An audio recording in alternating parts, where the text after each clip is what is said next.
karena itu menyangkut pada program panjenengan. Jadi tim fasilitatornya, tim P5PVRA-nya terbentuk, fasilitatornya siapa, koordinatornya siapa, guru-guru yang terlibat di dalamnya, itu terus perencanaannya seperti apa, modul ajarnya seperti apa, belum terlihat. Sampai pada penilaiannya seperti apa. Tetapi tadi Pak Halik sudah diberikan link Pak untuk bisa mengunduh materi di moderat. Di moderat kalau Pak Halik mungkin tahu kan pengenannya bersosialisasi terkait dengan moderat oleh Pema, nanti jenengan bisa buka di bagian pengawas itu ada yang bisa mendapat untuk diterapkan, bahkan sampai aplikasinya. Nah itu yang bisa kami lihat terkait dengan P5 PPRA dan proses pembelajaran.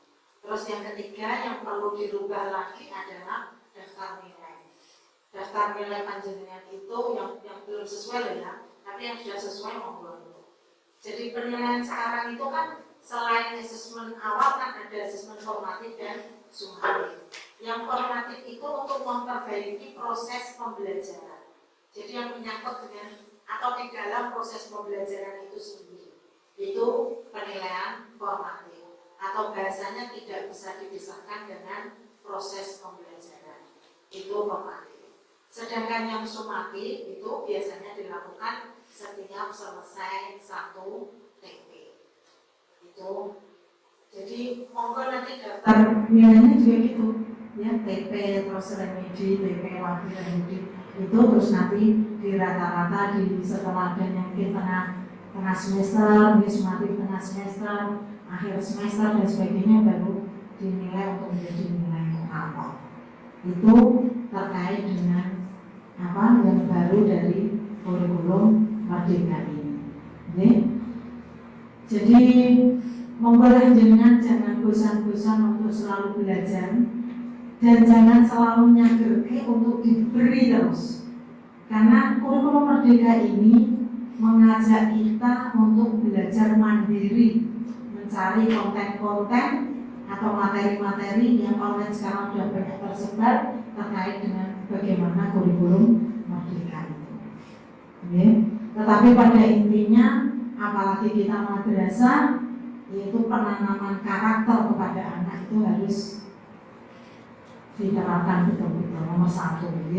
Termasuk P5 PPRA kalau jenengan seandainya wegah terkait dengan anggaran maka jenengan bisa dengan penerapan akhlak ya. Jadi pembiasaan akhlak itu ke dalam tema P5 PPRA. Jadi itu yang bisa saya sampaikan, nanti akan ditambah lebih jauh lagi oleh Pak Asmui terkait dengan itu. Dan itu sebelum dilanjutkan oleh Pak Asmui, saya mohon maaf yang sebesar-besarnya karena di dalam proses persiapan ini kemarin saya belum sempat untuk mendampingi panjenengan karena memang adalah waktu saya musar terus, jadi banyak kegiatan yang itu. Terus dan saya mohon untuk Pak Buddha selaku kepala madrasah, kalau memang menghendaki adanya pendampingan dan sebagainya dengan guru-guru, mohon untuk ada komunikasi dulu gitu Pak. Jadi bisa kita menentukan waktu bersama sehingga bisa berjalan, tidak seperti kemarin itu saya juga belum karena waktu saya nggak bisa. Sementara sudah saya janjian dengan kakak saya di rumah harus datang, jadi terpaksa tidak bisa dan minta izin panjenengan. Itu saya sendiri belum, karena itu sebetulnya hal yang penting bagi saya maupun bapak ibu guru. Gitu ya. Terima kasih atas waktu yang panjenengan siapkan dan semua yang sudah panjenengan siapkan semua dan perhatian panjenengan semuanya. Apabila ada hal yang kurang berkenan saya mohon maaf. Wallahumma bihi wal monitoring. Assalamualaikum warahmatullahi wabarakatuh.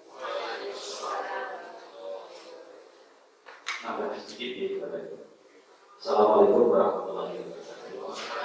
Bismillahirrahmanirrahim. Ya. kami hormati Bapak Pemuda Bu Tasya dan Bapak Ibu Guru yang saya banggakan. Alhamdulillah untuk yang kedua kalinya kami berdua bisa hadir, bisa silaturahmi, bisa sharing dengan dalam kegiatan Monet dan PKKM. Alhamdulillah untuk yang kedua ini rasanya nih hati lega. Jadi dibandingkan dengan kemarin ini kan peningkatan yang luar biasa. Seorang lagi tidak untuk dilakukan. Kemarin kan memang harusnya begitu. Tidak di kelas 12 ya kalau saya sampaikan. Tapi luar biasa. Saya yakin di depan pasti nanti lebih bagus lagi. Amin. Baik gurunya, baik kepalanya saya kira. Amin. Kalau gurunya bagus, kepalanya bagus, madrasahnya juga saya yakin lebih bagus. Amin. Dengan ketenangan.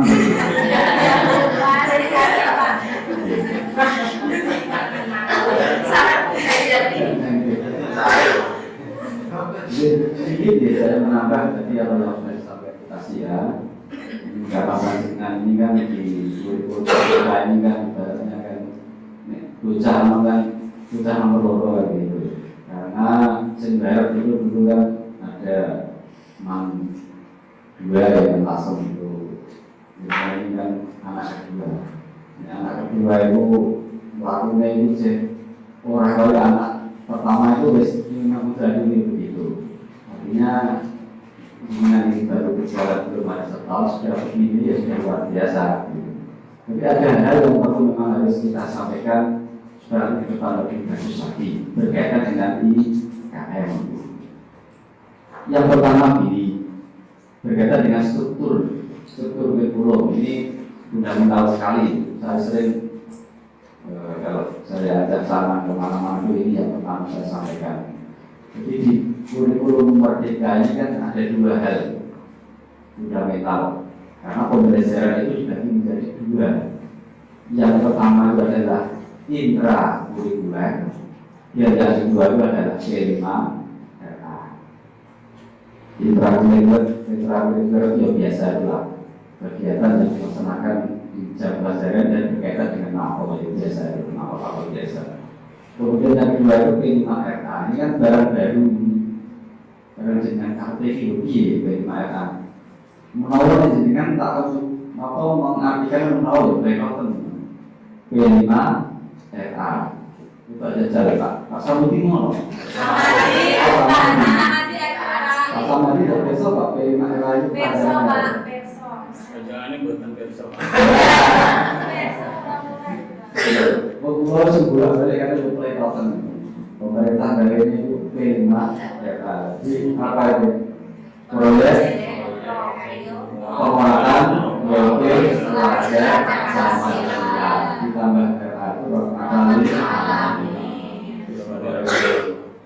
mari beda. Itu harus familiar karena itu setiap hari pasti besok banding lainnya. Ada dua itu ya, diterap dan P5. Nah, terus dasar kita itu apa? Karena tadi di awal saya diskusi dengan siapa ya yang pertama ya? Boleh tahu? Ekonomi lah ya? Oh ya, yang ekonomi ya Bu ya? Yang ekonomi itu siapa ya? Bapak Sri? Oh iya.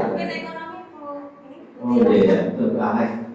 Ada salah persepsi berkaitan dengan struktur. Jadi ada dua ya. Pertama itu kan yang intra. Intra itu kita berdasarkan pada KM 37 itu untuk intra itu untuk madrasah aliyah itu maksimal ada 44. 44 itu kan bisa dikurangi untuk mapel tertentu ya, nanti bisa ditambah, bisa nanti dialihkan ke mapel lain, kecuali untuk mapel agama misalnya.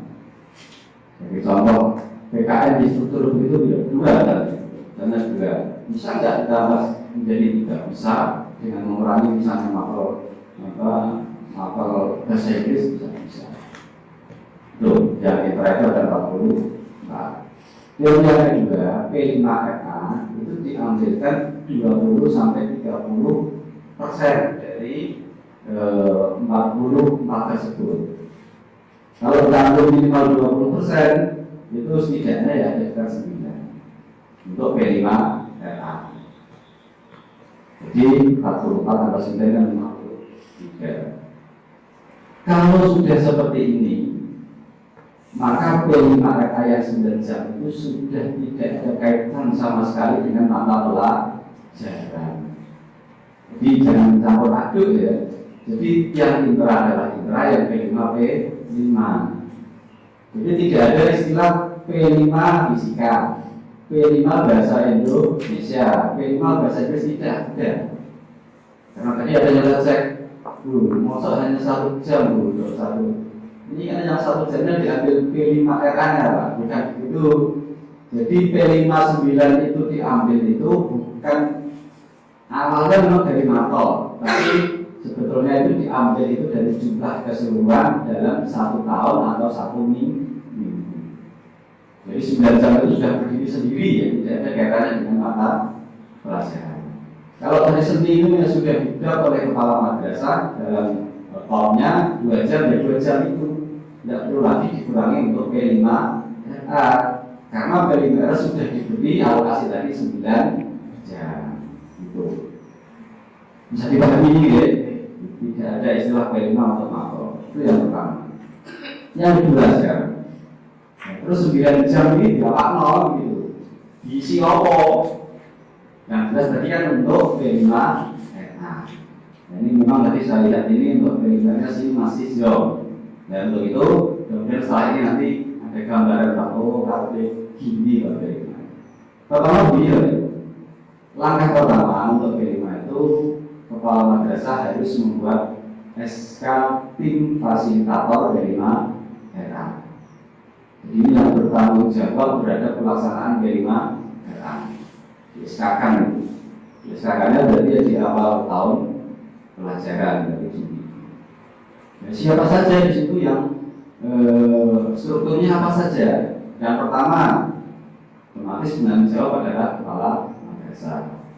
Kemudian yang kedua, ada koordinator.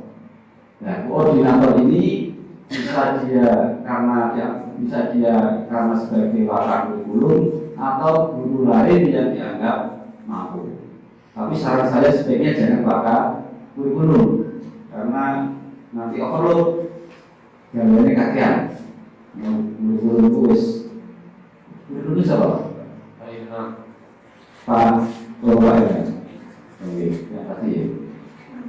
Sudah ada ya? Oh, tak kira singkat gimana itu? Nanti setelah Oh, saatnya. Nah, itu boleh nanti Pak, boleh Pak.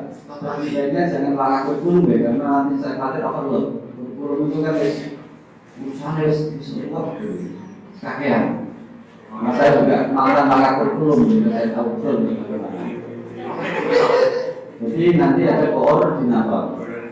Kemudian yang kedua, setelah koordinator ada koordinator kelas. Jadi koordinator kelas itu tugasnya mengkoordinir kelas-kelas itu. Maksimal itu mengkoordinir 3 kelas. Ini kan ada 4 ya. Ada 4 kelas. 4 kelas baik itu 2 koordinator kan. 2 juga boleh.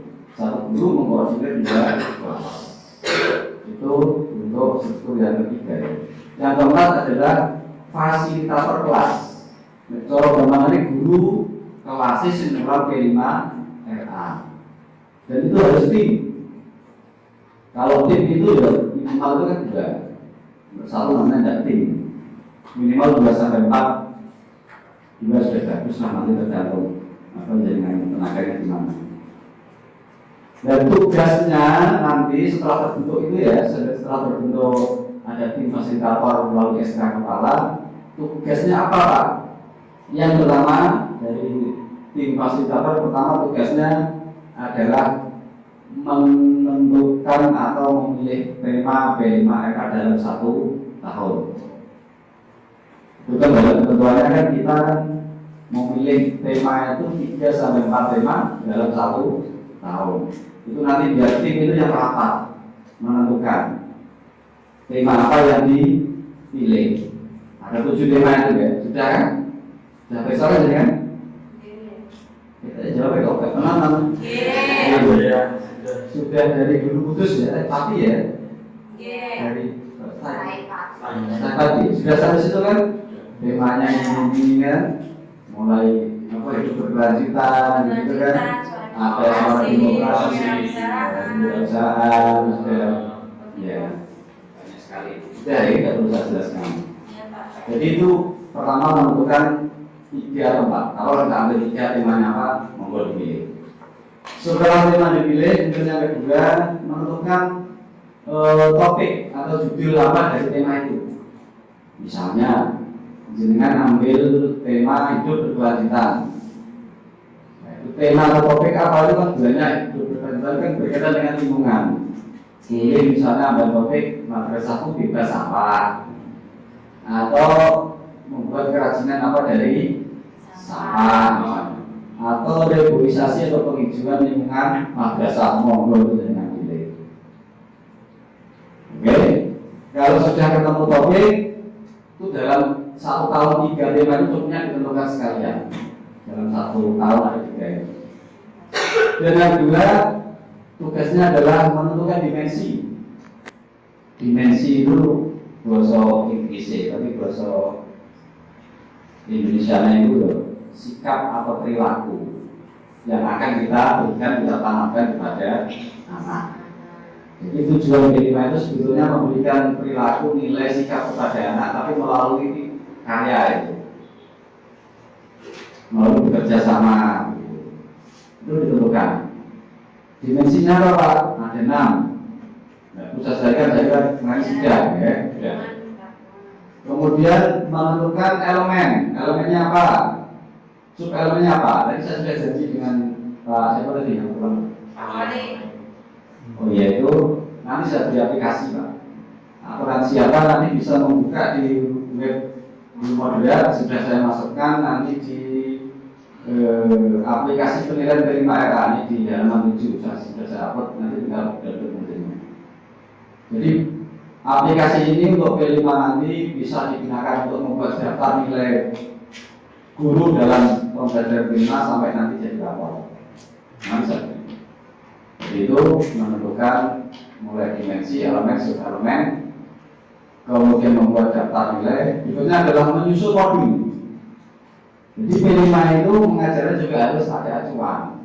Jika nanti guru ulang itu P5 juga ngopo, bocah juga pintar, harus ada acuannya. Itu namanya modul.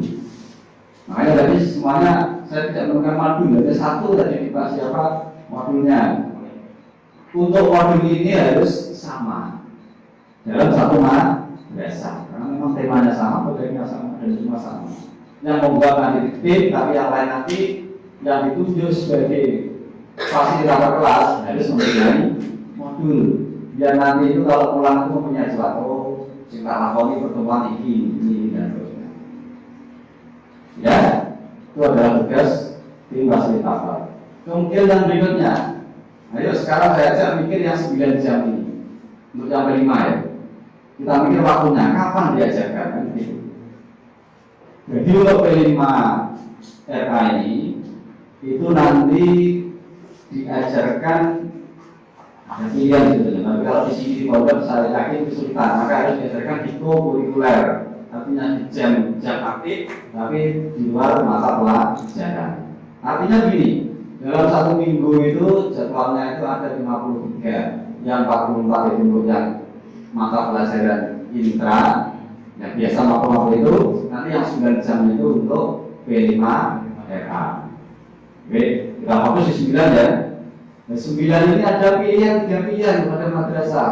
Yang 9 jam P5 ini bisa diadakan dengan sistem harian. Sistem harian itu hari Senin jam terakhir 2 jam P5 RA, Selasa 2 jam P5 RA, Rabu jam terakhir P5 RA sampai nanti ketemu semua. Itu kalau sistem harian boleh dan boleh. Atau yang kedua dengan menggunakan sistem mingguan. Sistem mingguan itu kalau dalam 1 minggu itu ada 6 hari efektif ya, itu dengan ambil dari Ahad misalnya, masukkan Ahad Nah, 9 jam itu khusus untuk P5 RK. Atau sistem yang ketiga, sistem blok. Sistem blok itu mengambil di minggu terakhir dalam satu semester misalnya atau bulan terakhir khusus untuk P5 RK. Tapi untuk yang blok ini banyak diambil, tapi tidak memperhatikan beban jam belajar yang banyak atau yang intra. Maka saya menyarankan sebaiknya pakai yang mingguan. Paling banyak mingguan. Kenapa bulan itu beresiko? Ini hitung-hitungan kurikulum ya. Dalam satu semester itu kan ada 18 minggu. Kalau laporan hadis itu kan misalnya 2 jam ya. Kalau 18 minggu kedua kan 36 jam. Begitu kan? Tapi satu bulan terakhir kok diambil untuk P5 RA. Berarti kan kurang satu bulan kan 4 minggu kan? Berarti kan kurang 4 jam. Artinya kalau diambil begitu saja, mesti nanti alokasi untuk mapel itu berkurang. Kalau berkurang gimana Pak? Harusnya Quran hadis itu jamnya itu tidak 2 terus, tapi 3 itu sampai nanti terpenuhi. Dan itu mungkin kurikulum. Makanya sebaiknya ambil ya sistem mingguan. Gitu.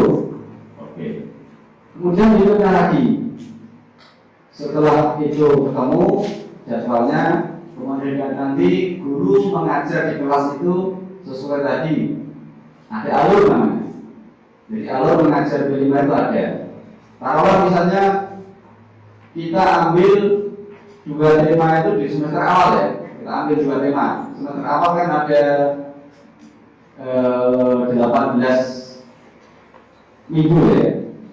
Kalau 18 minggu kita ambil 2 tema, berarti kan satu temanya kan butuh 9 minggu. 9 minggu misalnya kalau kita ambil untuk hari Ahad, berarti kan ada 9 Ahad kan. Ada 9 Ahad misalnya. Apa yang diajarkan 9 Ahad itu? Sebaiknya nanti yang pertama ada namanya sosialisasi. Itu diambil satu pertemuan atau 1 hari. Jadi sosialisasi itu kita sampaikan kepada anak. Guru masuk ke kelas, guru yang fasilitator kelas tadi menyampaikan kepada anak-anak, ini besok kita ambil tema ini, topik ini, begitu. Pertama, yang kedua, yang dipilih dari anak itu apa? Jadi pilihan itu yang dipilih itu adalah sikapnya, bukan produk atau hasil dari pekerjaan anak itu. Jadi misalnya membuat tempat sampah, yang dinilai itu bukan tempat sampah yang bagus atau tidak, tapi yang dinilai itu adalah perilaku anak dimensi tadi. Jadi pertama sudah tadi anak diceritai KP apa gitu. Dan yang kedua, anak dibuat kelompok-kelompok dalam kelompok belajar. Jadi tidak boleh dalam satu kelas itu semua jadi satu. Mesti nanti akhirnya gaduh. Dibuat berapa kelompok itulah, misalnya satu kelompok itu berdasarkan 5 orang, misalnya jumlahnya 30 kan 6 kelompok atau berapa itu. Dan yang kedua, anak diisi teori tentang materi yang dengan angka. Misalnya dengan ambil materi sampah, dengan mencari materi tentang sampah. Artinya dengan memilih tema itu, dengan sudah tahu alasannya dengan memilih. Materinya dari mana? Cari sendiri, bukan sekarang pintar. Karena pemerintah tidak memberi CP untuk P5 RK, serahkan katanya. Teori tentang sampah, kenapa sampah itu harus dibersihkan, sampah macam-macam sampah itu apa, manfaat sampah, penggunaan dan sebagainya. Terus pertemuan kedua ada kontekstualisasi. Kontekstualisasi itu setelah anak tahu teori, anak disuruh keluar. Misalnya di madrasah ya, tentang sampah, anak disuruh lihat sampah, anak-anak bagaimana ini sampah di madrasah. Perlu ada tindakan? Tidak perlu. Kalau ada tindakan, anak kembali lagi ke dalam kelas, anak serahkan ke kelompoknya untuk diskusi. Setelah tahu teori, setelah tahu kondisi di lingkungan seperti ini, anak biar menentukan. Ada yang usul Pak buat sampah dari bekas, sampah dari tong, monggo anak biar menentukan pilihannya sendiri. Guru hanya fasilitator. Guru tidak boleh terlalu banyak intervensi. Anak rapat, ini harus gaya ngomong tuh. Setelah disepakati tidak udah kita pakai ini. Lalu anak belajar lagi juga kalau sudah disepakati membuat tempat sampah dari ban juga dihitung biayanya kilo. Biar anak belajar membuat perencanaan anggaran. Dan disepakati satu kelompok membuat juga Pak. Bukan, anggaran tidak kilo. Misalnya kita saya ketemu dengan anak pikir dulu.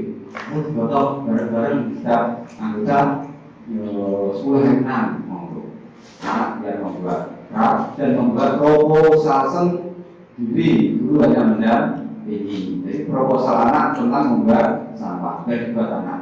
Guru mau mandu ini proposal secara sederhana saja. Dan setelah itu namanya tahap konteks untuk pertemuan yang kedua. Pertemuan yang ketiga yang ini adalah aksi. Aksi ini kalau sudah direncanakan, anak sudah mulai membuat tempat sampah. Dan sudah dua pertemuan ketiga sudah membuat tempat sampah. Yang paling banyak ini nanti bisa sampai 6 pertemuan. 6 pertemuan itu ya membuat sampah. Jadi di fasilitator itu menentukan di situ di modulnya. Misalnya aksi atau kegiatan atau pertemuan pertama. Ini dari sampah pertama, tempat sampah pertama itu apa yang dilakukan, itu kan? Misalnya mulai memilah bahan bekas, atau mulai memotong, mulai mengecat, dan seterusnya, menghias, seterusnya itu dengan yang besok. Dan yang terakhir nanti adalah refleksi, evaluasi, dan tidak lanjut. Itu 9 dari 9 akad tadi itu tema pertama kan rampung. Ada gambaran Bapak Ibu? Ada ya? Kita kok menikmati ini ngantuk atau tidak? Kira-kira saya terlalu cepat apa sih dia lebih prima? Bisa ya? Bisa ya. Nah pada saat panjenengan nanti mendampingi anak mengajar itu sambil membawa rubrik penilaian atau daftar nilai. Anak dinilai itu nilai sikapnya. Kalau kodanya dinilai boleh Pak, boleh tapi tidak menjadi nilai rapor. Hanya untuk anak saja, hanya untuk semacam apa namanya evaluasi saja. Boleh saja, tapi tidak menjadi nilai rapor. Dinilai yang muter sana. Oh, dimensi yang saya pilih anak gotong royong, ternyata bocah itu gotong royong nilai. Dan nanti nilainya adalah deskripsi, tidak ada nilai angka. Seperti nilai ATK itu. Nanti ya apa namanya itu apa misalnya kurang, cukup, layak, mahir itu saja. Istilahnya apa? Kriterianya. Itu tidak ada muncul angka. Seperti nilai apa? Tahu itu. Nanti bisa ambil di web yang tadi sudah diberikan di penilaian kelima. Nanti yang menjadi tim nanti semua itu. Nanti kalau diputuskan kabar. Sudah, kalau sudah itu nanti panjenengan yang terakhir adalah membuat semacam laporan sederhana lah. Jadi kalau difoto di sana, waktu P5 itu difoto. Kalau ada fotofolionya difotokan. Dan yang terakhir nanti muncul rapor. P5RA mempunyai rapor sendiri. Jadi besok rapor itu ada 2. Rapor yang intra itu sama P5. Dan P5 itu raportnya nanti setiap tema itu harus ada 1 rapor. Jadi nanti dalam 1 tahun itu ada 3. Walaupun nanti dikeluarkannya itu di akhir semester dari yang terakhir. Ya tadi saya sudah jawab dengan siapa tadi sudah stop lirik-lirik di apa di RDM kayaknya.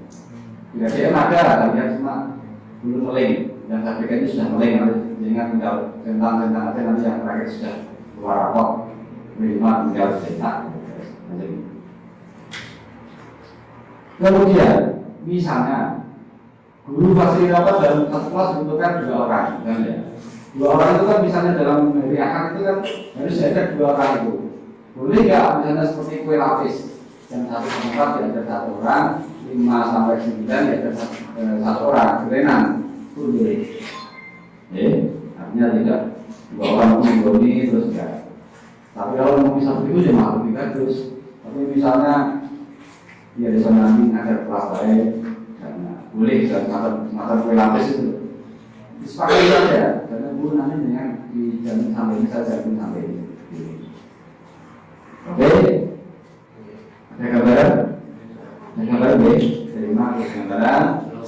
Nanti kita tunggu besok apa gejalanya, apa keluarnya, pasti banyak sekali. Dan dengan yang alami kan pasti nanti banyak. Saya kan hanya ngomong kita lah, orang alami diri, karena nonton kita itu angel.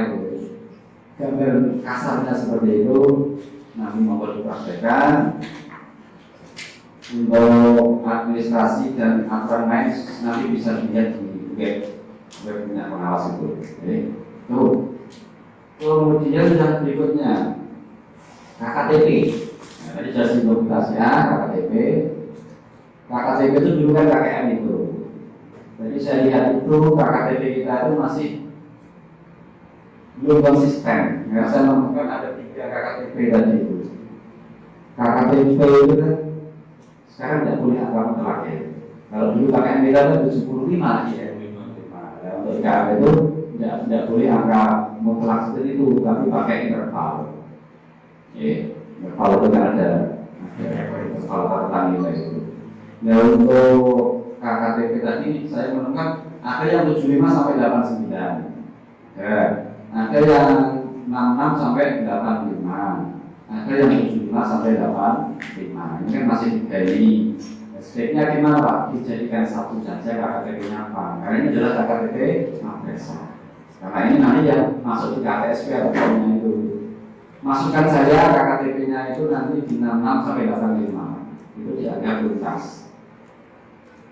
Itu yang lazim dipakai di kantin. Artinya kalau KKTP kita itu 66 sampai 85. Kalau anak nilainya nanti 67, ya sudah tuntas. 80 tuntas, 85 tuntas, 90 ya malah sangat tuntasan gitu. Jadi tidak boleh angka mutlak. Nanti sudah ada yang membuat benar kayaknya. Nanti dia sudah Pak Edi satu saja.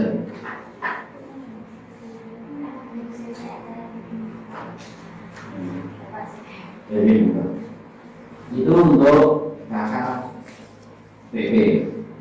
Jadi ada yang bawa semua itu semunggos gitu ya. Di semua itu semunggos Pak, kangelan untuk kapal tertentu. Dan nanti kan banyak opsi. Karena kalau cuma munggos 70 kan juga sudah tuntas kan sebenarnya sih. 67 kan sudah tuntas. Ono sih, wah cuma itu sedikit Pak. Misalnya kapal kasih berapa gitu. Kan KKTP kita sampai 85 kan gitu. 90 kan juga boleh. Oke, itu KKTP. Terus yang berikutnya daftar nilai studi ya, daftar nilai hati memang harus diganti ya, daftar nilai ya. Jadi ada formatif dan sumatif. Kalau formatif itu kan hanya untuk penilaian, tapi hanya untuk evaluasi untuk guru itu sendiri. Jadi formatif itu adalah penilaian yang dilakukan saat proses pembelajaran berlangsung. Misalnya dengan ngajar anak kitanya langsung jawab, boleh dinilai Pak, boleh. Yang membuat PR di rumah kita nilai boleh dinilai Pak, boleh. Itu hanya untuk evaluasi guru. Artinya ini setelah dengan ngajar dengan tantangan kembali, anak bisa menjawab dengan benar. Pasti keseluruhan dengan kan, oh iya dari ngajar guru sebenarnya. Buktinya anak bisa memberikan jawaban dengan benar. Nah ibu saya jawab, oh dengan yang evaluasi diri apa yang salah dengan cara saya mengajar. Itu adalah fungsi formatif. Kalau dulu di kurikulum 13 kan itu kita masukkan ke dalam nilai penetapan itu di observasi ya, itu tugas kan. Tapi di PM sekarang itu tidak boleh. Jadi formatif itu tidak boleh dimasukkan ke dalam rapor. Tetap dinilai tapi tidak boleh dimasukkan dalam rumus rapor. Karena nanti akan menjadi catatan